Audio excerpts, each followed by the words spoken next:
Rebecca and Megan Lovell, welcome to A Breath of Fresh Air. It's terrific to meet you and welcome back to Australia. It's always great to have you here. How are you guys doing? We're doing great, yeah. Can you introduce yourselves to our audience? Yeah, I'm Rebecca. And I am Megan. I'm the older sister and I play slide, and Rebecca's lead vocals and guitar. Awesome. Well, we know all about the fantastic band that you are as Larkin Poe, but I think many people don't know a lot about your story, your whole backstory.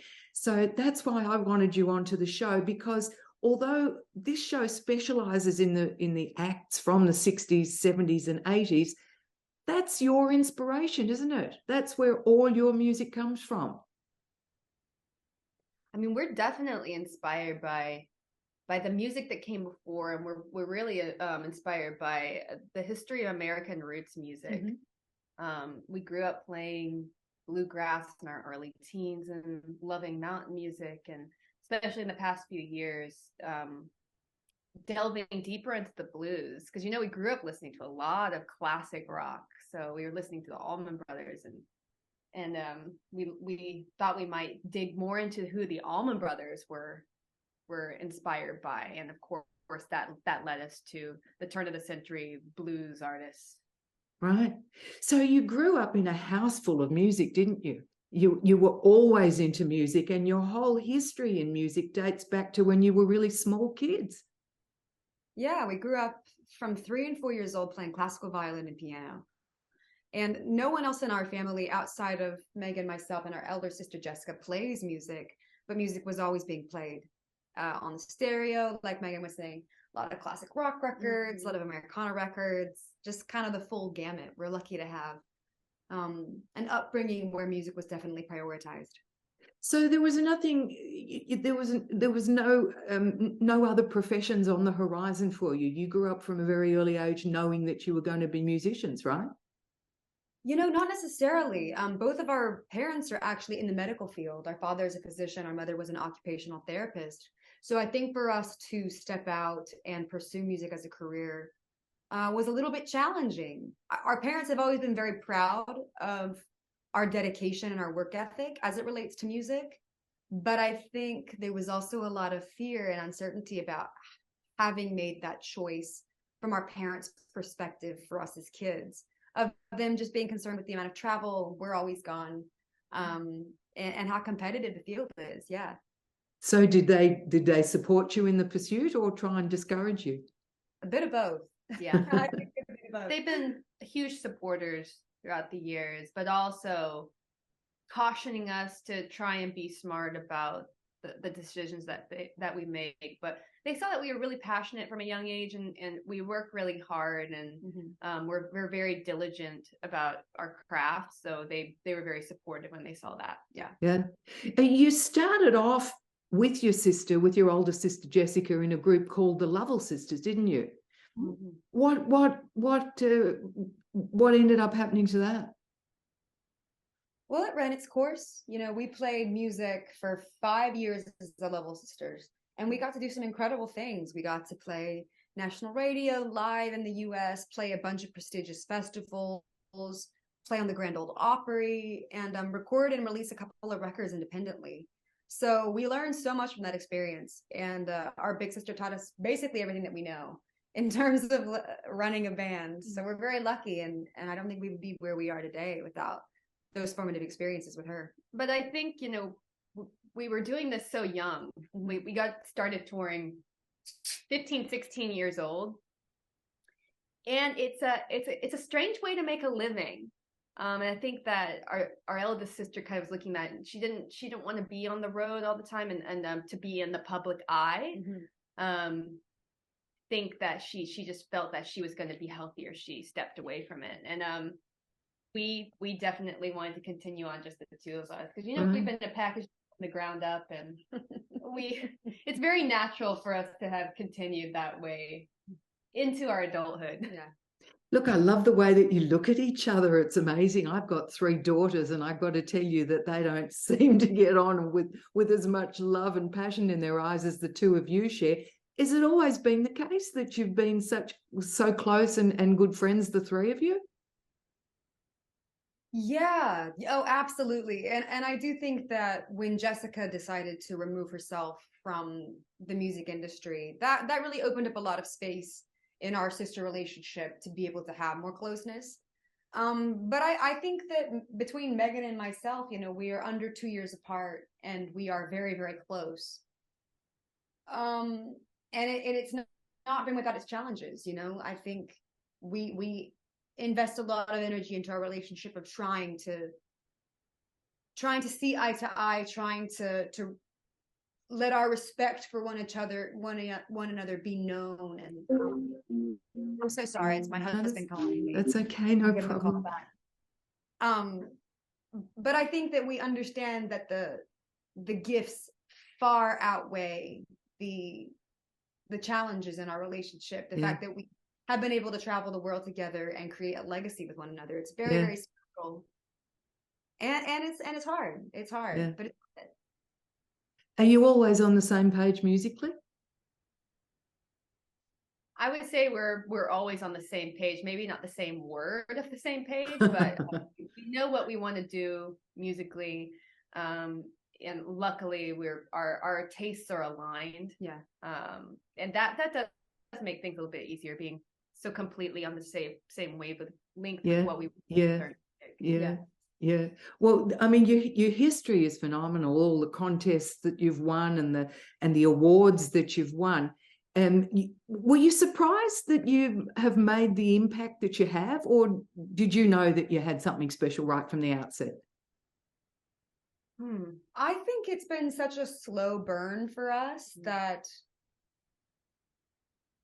I'm not even sure that we're 100% aware of the impact. That sounds a little bit strange to say out loud, but we've been working so hard for so long, and for the right reasons. Like, I think that we genuinely enjoy making music, and it's kind of like the way that we're going to make our living at this point. I think that we've gotten our fans one by one by one by one.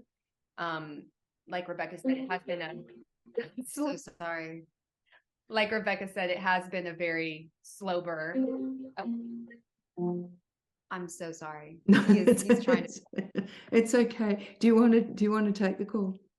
No, ma'am, we're good. You sure? Yeah, I'm letting you know that we're on an interview right now. It's being very way. He probably wants to know that you're safe over here and to tell you how much he misses you. I mean, as you said before, and as so many artists tell me, life on the road is really hard. From the outside, it looks like it'd be really glamorous, but it's tough to fly across the world and to be forever outside of your home and away from your family. Is that difficult for you girls to manage? Yeah, it definitely has been a lot to manage, and it is difficult. I think that very rarely in life do good things come easy, which is so true for so many different people in different walks of life.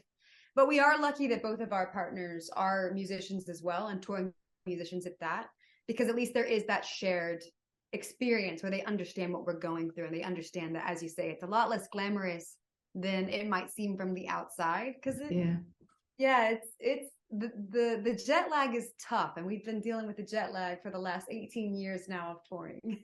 Wow. Yeah, I can imagine. And there's certainly nowhere that the jet lag gets more than traveling right across the world to places like here in Australia, that's for sure. So Rebecca and Megan Lovell, you are known for that incredible slide guitar. Can you tell us a little bit about how and why you introduced that into the act? We were growing up listening to acts like the Allman Brothers, listening to Jerry Douglas, listening to David Lindley. So I think that we were always inundated with the sounds of slide guitar. And when I saw the dobro being played live for the first time, I kind of made the connection between the sound that I had been hearing and what the instrument actually was. And I was just so blown away. So I tried to play guitar and mandolin and fretted instruments, but it was like something was missing. And when I saw the slide, I just knew that was the sound I had been missing. And so I played dobro, and then since we plugged in and become louder, lap steel was just the obvious choice for me to step into. What would you say it adds to the music? How would you describe its contribution? I think slide is a very vocal instrument. Because it's not fretted, you have so much more room to express with vibrato and sliding into and out of the notes. I view the slide as really my voice in the band, because Rebecca is the lead singer, and I love to sing harmonies with her. There's nothing like it, but really the slide is the way that I speak within the band. Mm-hmm.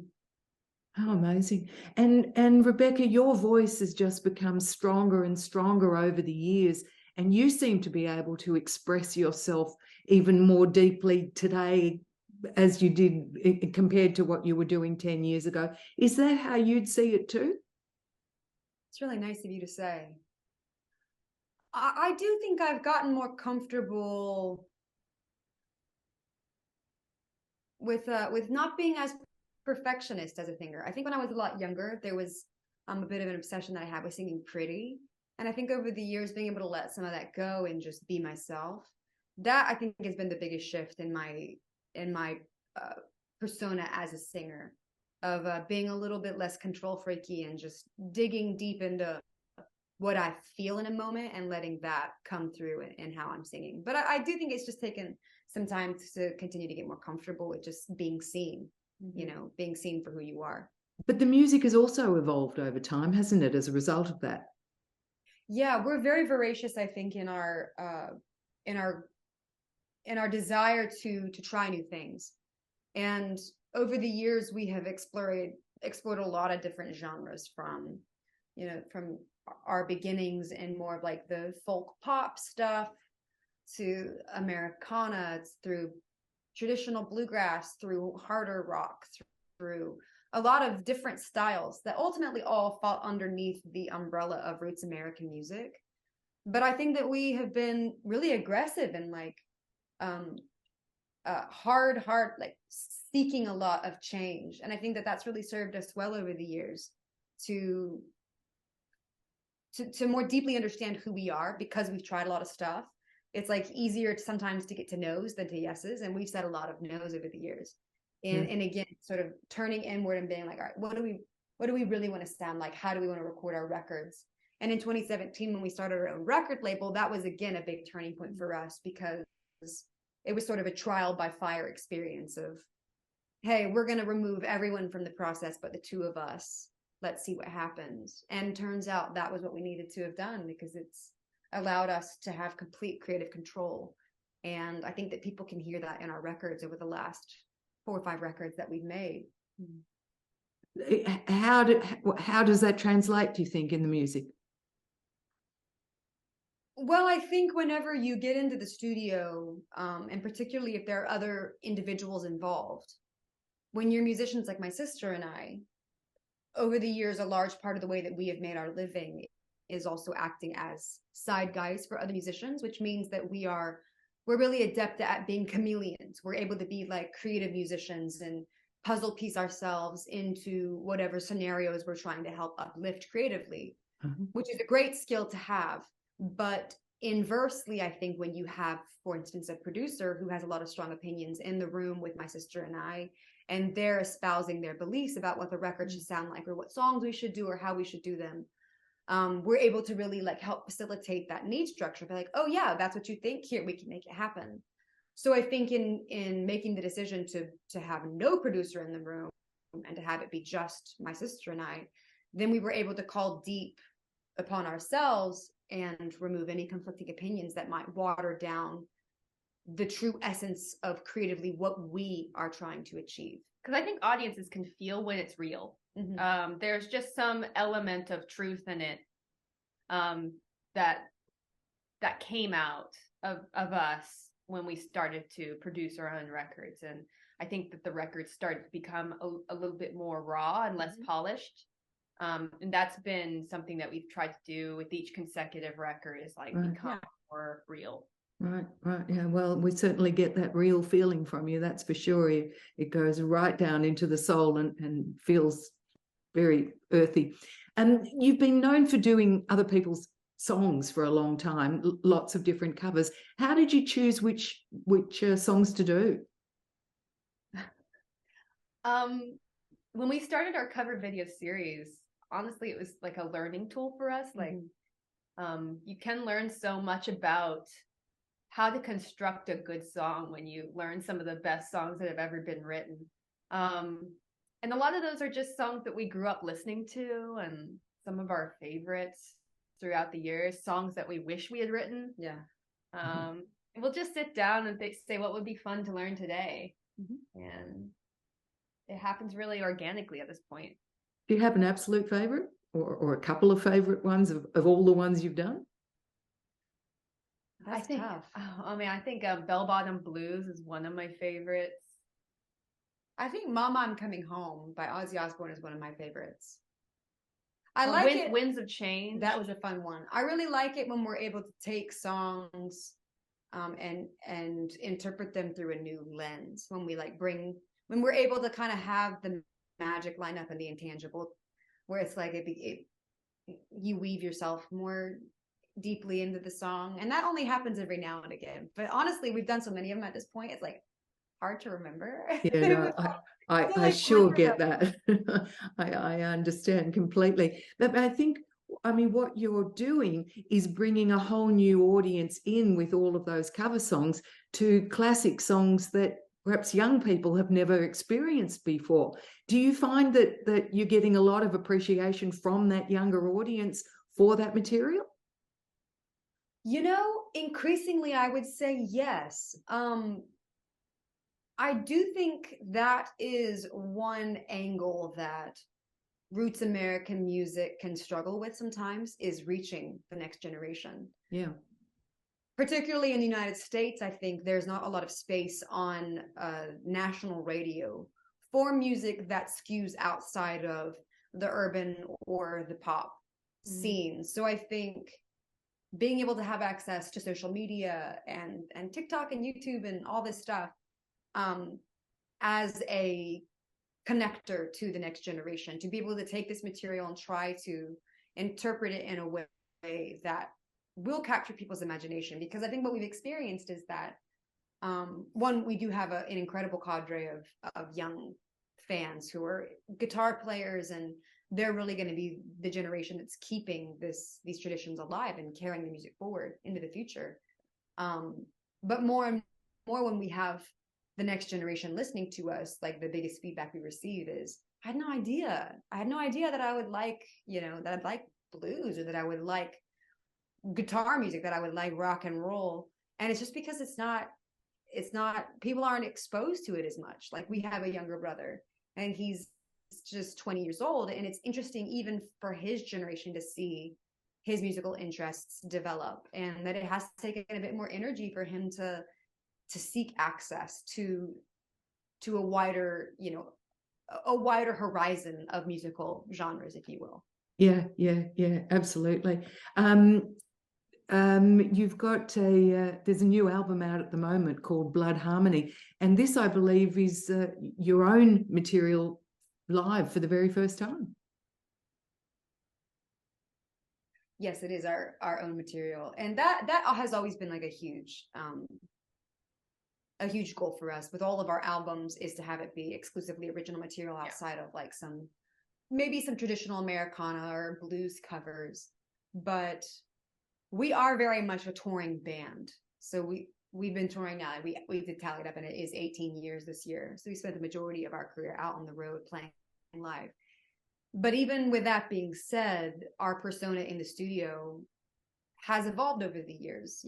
We've made records where I would program the drums, and Megan and I would take turns tracking instruments on top and having it be a very conjured, like, musical experience. Right. I think with Blood Harmony, the biggest shift that we made was, in fact, channeling more of that live energy that we have on the stage.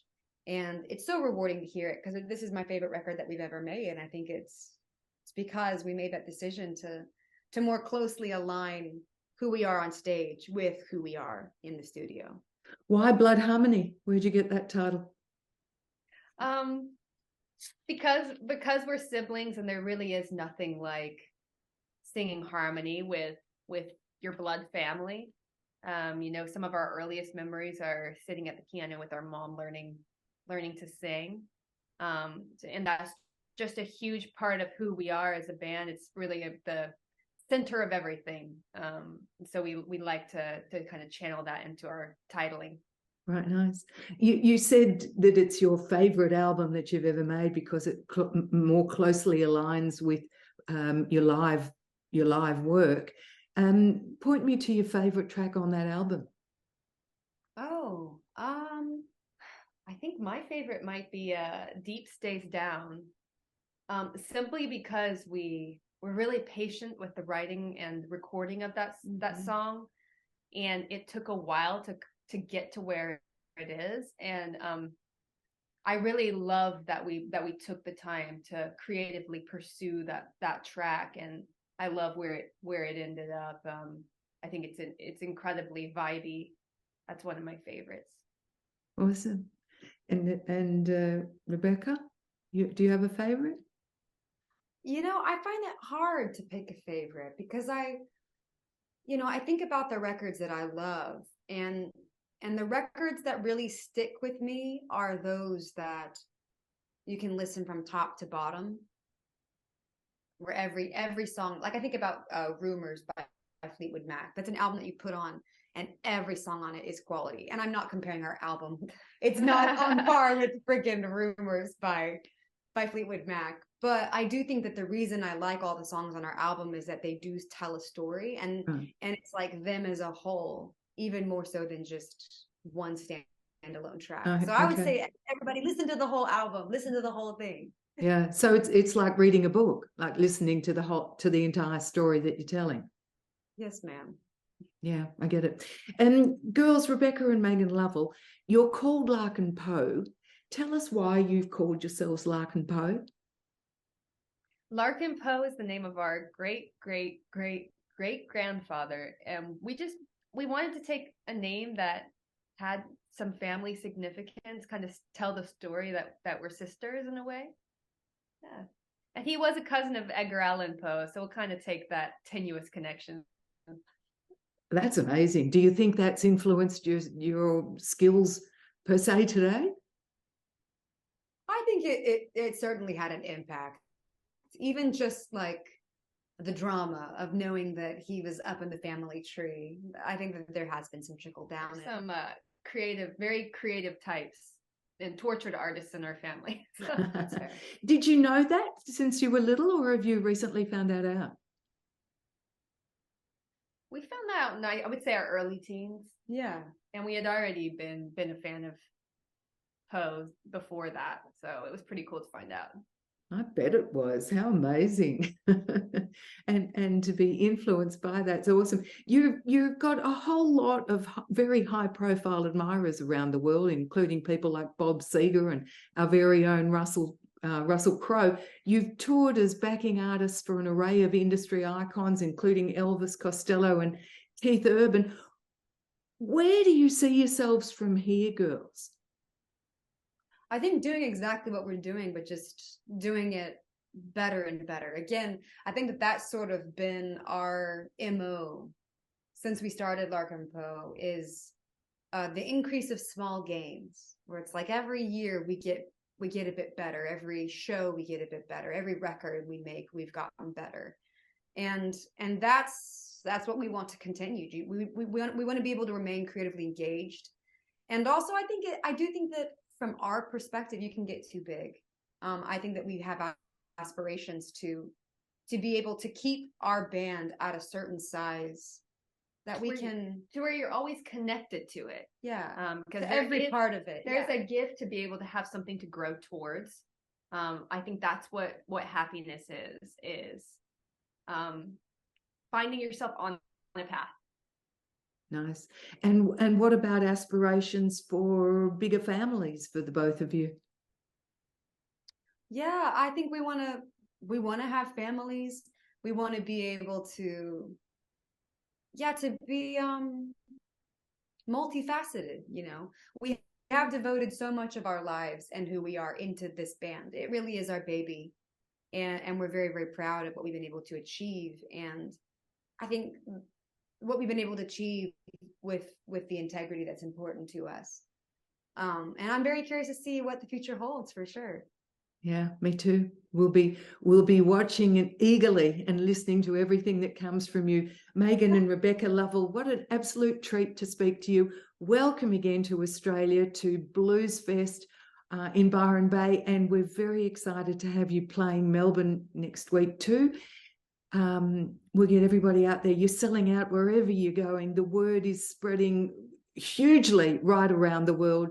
You guys, I think that the biggest problem that you're going to have is containing the juggernaut that Larkin Poe can become. And if you don't want it to grow too big and out of control, just keeping it down might be your biggest challenge of all, because your musicianship, girls, is just sensational. Oh, you were very, very kind. Thank you so much. Thank you. Thank you so much for joining us on A Breath of Fresh Air. I can't wait to see you playing here in Melbourne next week. I hope the jet lag doesn't get the better of you, and I hope it doesn't rain too much there either or here. Thanks so much for your time. Thank you. Have a great day. You too. Bye, guys. Lovely meeting you.